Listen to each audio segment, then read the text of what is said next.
And hello, it is I, the Heroscaper, trying out something new today. My long-form painting tutorials honestly take a lot of work to get done, so I thought I might clear some of my overwhelming backlog with some quick tips. These tips will highlight a new technique or method that you can try it on your figures. For being perfectly candid, I didn't want to spend hours working on the Heroscape figure Mielki, who is, I hate to say it, average at best. Mielki, at least according to the card art, has a very interesting green metallic armor. Now, if you're not wanting to do the traditional method of layering greens to a near non-metallic look, which takes a long time by the way, there is a way to get this done a bit speedier. Yep, we're talking about speed paints today. While I don't use speed paint a whole bunch on my channel, it does have some great properties for building up some fast colored armor. We'll discuss more about these properties once we start actually applying the speed paint, but I have spent enough time yapping on this intro, so let's dive in and get Mielki's armor all painted up. Starting off, we're going to add a nice base coat of dark silver to all of Mielki's armored areas. I'm using Vallejo Gunmetal Air Paint, which has a very smooth consistency.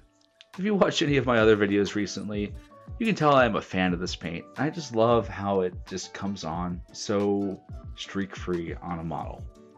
You of course can use any dark colored metal for this, user's choice. The main thing is to cover this over the whole model, leaving no primer underneath exposed. If you notice, I use a zenithal prime, which really won't affect the final result, but it does show up easier on camera, and honestly a solid primer would work just as well. When painting this model, I recommend doing this part first, as the armor is the most kind of large area of the model, and if you cover any of the other parts with paint, it's easy to cover over with their respective colors. Now, this gunmetal is far too dark for the speed paint to fully work and show the best results. So let's add some strong contrast by layering up brighter metal onto this. Contrast works great for speed paint as it makes the shadows deeper and the raised areas even brighter. Grab the brightest silver you have. I'm using Mithril from Army Painter, and heavily dry brush over the painted metallic parts. Dry brushing, as the name implies, is a painting technique that uses no moisture in the paint application, but rather relies on the paint catching onto the raised surfaces based on the motion of the brush. You'll want to use a brush, preferably an old one with a fluffy head, and remove the excess onto a napkin until it barely shows.